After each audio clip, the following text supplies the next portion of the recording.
ఓం శ్రీ మాత్రే నమః. సర్వకార్యదర్శి సర్వాధికారి హరహర మహాదేవ శంభో శంకర కాళీమాత కట్టుబంధన. అయితే శ్రీ పరాభావనవ సంవత్సర శ్రావణ మాసం ఈరోజు వృషభ రాశి గురించి ముందుగా తెలుసుకుందాం. ఈ వృషభ రాశి గల వాళ్ళకి మృగశిర నక్షత్రం, రోహిణి నక్షత్రం, కృత్తిక నక్షత్రం 1, 2, 3 పాదాలు. ఈ 1, 2, 3 పాదాల్లో వీళ్ళకి దైవ బలము, ధనబలము, ధైర్య బలము ఈ 3 సమానంగానే ఉంటాయి. కానీ కష్టపడ్డ దానికంటే వీళ్ళు ఖర్చు విధానమే ఎక్కువగా తగులుకుంటుంది. ఒక రోజు ఉన్న మనశ్శాంతి, సంతోషం ఒక రోజులో వీళ్ళ ముఖములో ఉండదు. ఇందులో కొంతమంది వ్యక్తులైతే గవర్నమెంట్ జాబస్తులు కావచ్చు, లేకుంటే ప్రైవేట్ జాబస్తులు కావచ్చు, వ్యాపారస్తులు కావచ్చు, రోడ్డు మీద పెట్టుకుని వ్యాపారం చేసుకునే వాళ్ళు కావచ్చు, కిరాణా షాపులు కావచ్చు. ఇలాంటి వృషభ రాశి గల వాళ్ళల్లో ధన సంకల్పం కోసం వాళ్ళు చేసే ప్రయత్నాలంటూ ఏది ఒకటి ఆగకుండా చేస్తూనే ఉంటారు. కానీ ఎంత చేసినా కూడా లక్ష్మీ కటాక్షం చేతికి రాకపోగా, మనశ్శాంతి లేకపోగా, వ్యాపారం అభివృద్ధి కాకపోగా, ఉద్యోగంలో ప్రమోషన్ కానీ డెవలప్మెంట్ కానీ అధికారంలో చేజిక్కించుకొని వాళ్ళకి ఒక స్థానబలంగానే నిలబడే అవకాశాలు రాకపోయేసరికి వీళ్ళు చాలా వరకు మనశ్శాంతిని కోల్పోతుంటారు. ఈ వృషభ రాశిలో కట్టకాలకమైనది ముఖ్యంగా ఏమిటి అంటే, వీళ్ళు ఏ కార్యం అనుకున్నా కార్యాన్ని చేజిక్కించుకోవాలనే ఆలోచనతో వీళ్ళు ముందంజుతో ముందుకు వెళ్ళాలని చెప్పేసి అడుగు ముందుకేస్తుంటారు. ప్రతి అడుగులో వీళ్ళకి ఆటంకాలు, అడ్డంకులు, చిక్కులు, చికాకులు, తర్వాత అయిన వాళ్లతో విరోధము, మనశ్శాంతిని కోల్పోతుంటారు. అదేవిధంగా అప్పుల బాధలు కూడా కొన్ని ఎక్కువగా ఉంటున్నాయి. చేసే పనిలో కూడా వీళ్ళకి మార్పిడి జరిగే అవకాశాలు ఉంటాయి.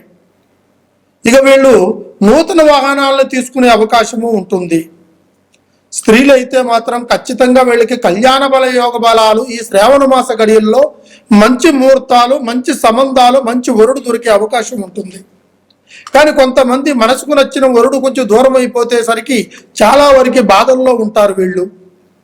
అదేవిధంగా పురుషుల్లో కూడా కొంతమంది స్త్రీలు సంబంధం చూసుకున్న తర్వాత ఆ స్త్రీ మనకు నచ్చింది, అనుగుణంగా ఉంటుంది, గుణవతి, ఆలోచనవతి, మన కుటుంబానికి అన్ని విధాలుగా అనుకువగా ఉంటుంది, భక్తి శక్తులతోనూ భయభక్తులతోనూ కుటుంబంతోనూ కాపురం చేసుకుపోయే స్త్రీ అనేది ఖచ్చితంగా మనకు దొరుకుతుందని ఒక ఆశతో కొంతమంది ఆలోచనతో ఎదురు చూస్తూ ఉంటారు.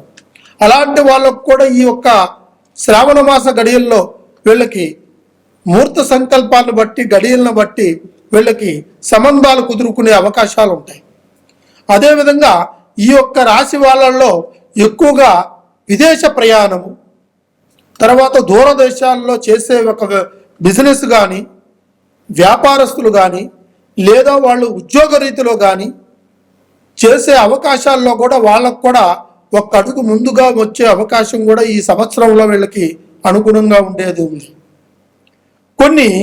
కొంతమందికి అయితే స్థితిగతులు తప్పి మనశ్శాంతిని కోల్పోయి, ధనాన్ని కోల్పోయి, బంధుమిత్రుని కోల్పోయి, కావాల్సిన వాళ్ళ దాలాగా నమ్మకాన్ని కోల్పోతుంటారు.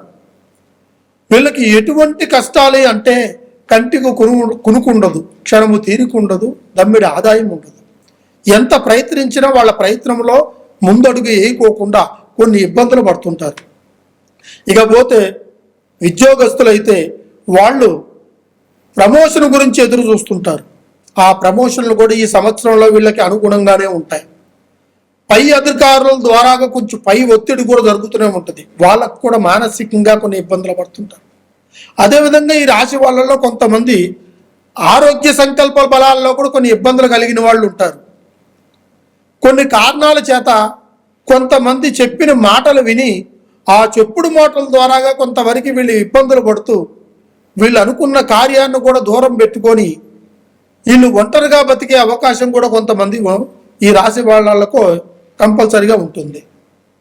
అయితే వాహనందారులు, వాహనం నడిపే వాళ్ళైతే ఈ సంవత్సరంలో శ్రావణ మాస గడియల్లో చాలా జాగ్రత్తగాను దైవభక్తితోని వాళ్ళు అనుకున్న గమ్యాన్ని చేరుకునేలాగా మీ నిర్ణయాన్ని తీసుకొని ఆ వాహన బలాలను నడుపుకోవాలి.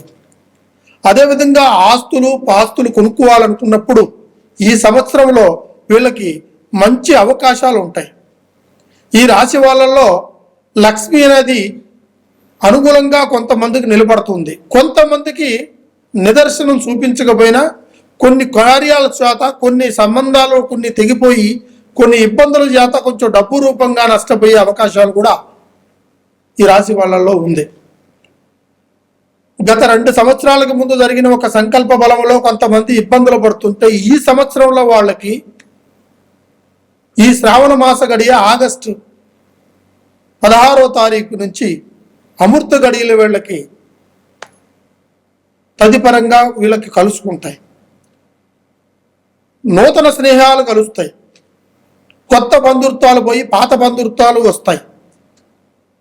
అందులో కొత్త బంధుత్వాల్లో కొన్ని ఇబ్బందులు కలిగిన వాళ్ళు కూడా ఉంటారు, కలుగుతాయి కూడా. వాటిని కూడా మనం చాలా జాగ్రత్తగా చాకచక్యంగా వ్యవహరించుకొని పోవాలి. ఎందుకంటే ఇందులో కొంతమంది స్త్రీలు కరెక్ట్ అయిన వాళ్ళు ఉండరు, అందరినీ కాదు, కొంతమంది. ఈ కొంతమంది ఏ విధంగా ఉంటారు అంటే అవకాశాన్ని బట్టి, అవసరాన్ని బట్టి, మనిషి మనుగడను బట్టి వాళ్ళు అవసరాలు తీర్చుకుని పోయే వాళ్ళు ఉంటారు. వాళ్ళ మాట తీరును కూడా మనం గమనించుకోవాలి. వాళ్ళ నడవడికను కూడా మనం గమనించాలి. వాళ్ళ కంటి చూపును కూడా మనం గ్రహించాలి. అదేవిధంగా పురుషుల్లో కూడా కొంతమంది అప్పటికప్పుడే మాటల ద్వారా అల్లకపోయే వాళ్ళు ఉంటారు. వాళ్ళ అవసరాలు తీరిపోయిన తర్వాత మళ్ళీ తిరిగి ముఖం కూడా చూడరు. ఇలాంటి వాళ్ళు గతంలో జరిగే ఉంటాయి మీకు సమస్యలు. ఇక మీద కూడా జరగబోయే అవకాశాలు కూడా కొన్ని ఉంటాయి. వాటిని కూడా మీకు కొంచెంగా జాగ్రత్తగా వ్యవహరించాలి. అదేవిధంగా స్నేహితం అనేది చాలా ముఖ్యం. ఆ స్నేహం ఎంతవరకే అనుగుణంగా ఉంటుందో అంతవరకే, బంధుత్వం కూడా అంతవరకే. అతికి మించిన స్నేహం ప్రాణానికి మోసం. అతికి మించిన సంకల్ప బలాన్ని మనం ముందుగా నడవడికను సాధించాలనుకోవడం కూడా అది కూడా కరెక్ట్ కాదు. అది మనకు భగవంతుడు ఎంతవరకు రాసిస్తే అది అంతవరకే జరుగుతుంది. తక్కువ రాసుకొని ఎక్కువ రమ్మంటే నీ రాతలో మార్పు జరగదు. అదేవిధంగా మనం ఒకటి కోరుకుంటే భగవంతుడు ఒకటి ఇస్తాడు మనకి. అదేవిధంగా ఈరోజు ఒకరిని మనం దెబ్బతీస్తే ఇంకొక రోజు మనల్ని దెబ్బతీస్తుంటారు. అట్లా కొన్ని సమస్యలు మనకి అనుగుణంగా కొన్ని సమయాలను బట్టి, గడియలను బట్టి కొన్ని ఇబ్బందులు కలుగుతుంటాయి. ఇటువంటి సమస్యలు మీకు జరిగిన వాళ్ళు, గతంలో ఇబ్బందులు పడ్డవాళ్ళు, డబ్బు సమస్యగా అప్పుల మూలంగా కొన్ని బాధలు పడి ఆరోగ్యపరంగా కొంత నష్టం జరిగిన వాళ్ళు, ఈ ఆరోగ్యపరంలో కూడా కొంతమంది ఇది ఒంట్లో పుట్టి వ్యాధా, లేకుంటే జబ్బా, లేకుంటే బయట జరిగే ఒక చెడు ప్రయోగాలా, లేకుంటే వీళ్ళు కావాలని ఎవరన్నా ఏదైనా చేశారా అనే ఒక లక్షణాలు కూడా కొంతమందికి కొన్ని విధాలుగా ఉంటాయి. కొంతమంది మనస్తత్వం కూడా మారిపోతుంటుంది. ఒకరోజు ఉన్న ప్రేమగా మాట్లాడిన ప్రేమికుడు ఇంకొక రోజు ఇంకొక రకంగా ఉండడు. ప్రేమికురాలు కూడా అలాగనే ఉంటుంది. వీళ్ళ మధ్యలో సంఘర్షణ జరగడానికి అవకాశాలు ఉంటాయి. దీంట్లో కొంతమంది మధ్య వ్యక్తుల ద్వారా కూడా దీంట్లో ఎంటర్ అయిపోయి దాని సమస్యలను కొద్దిగా పెంచేదానికి కూడా కొంతమంది అవకాశాలు ఉంటాయి. ఇక అయితే కొన్ని అయితే మనకి అనుకోకుండానే మన రాశి బలాలను బట్టి, మన అనుకూలాలను బట్టి మన ఎదురు దెబ్బలు తగిలేవి కూడా కొన్ని ఉంటాయి. కొన్ని గ్రహ దోషాలు కొన్ని ఉంటాయి. కొన్ని దుష్ట శక్తుల దోషాలు కొన్ని ఉంటాయి. కొన్ని చెడు ప్రయోగాలు కొంతమంది మన మీద చూపు పెట్టి కావాలని కుటుంబం ముందుకు రాకూడదు, వీళ్ళ సంపాదన మిగలకూడదు, వీళ్ళు అనుకున్న పని జరగకూడదు, వీళ్ళకి కళ్యాణ గడలు కలిసి రాకూడదు, భార్య భర్తలు విడిపోవాలి, లేదా ప్రేమకులు దూరంగా ఉండాలి, తను ప్రేమించిన స్త్రీ తనకు దగ్గరకు రాకూడదు అని ఒక చెడు ఆలోచనతో కొంతమంది చేసే ఆలోచనలు కూడా ఈ యొక్క ప్రభావాన్ని ఎక్కువగా చూపించే అవకాశాలు కొంతమందికి జరుగుతూ ఉంటాయి. మీకు ఎటువంటిది జరిగినా మీరు ఒక్కసారి గురువు గారిని సంప్రదించండి. రేపు ఎటువంటి సమస్య ఉన్నా కూడా మీకు ఏ పరిష్కారాన్నైనా కూడా దాన్ని గ్రహించి ఆ గ్రహస్థితులను గుర్తించి వాటికి తగినంత పరిహారాన్ని ఖచ్చితంగా మీకు చేయగలుగుతా. మీకు ఎటువంటి సమస్య ఉన్నా ఒకసారి సంప్రదించండి. ఈ కింద కనపడుతున్న కాంటాక్ట్ నెంబర్స్ని ఒకసారి కాంటాక్ట్ చేయండి. సర్వే జనా సుఖినో భవంతు. అష్టైశ్వర్య మనోసిద్ధి ప్రాప్తిరస్తు.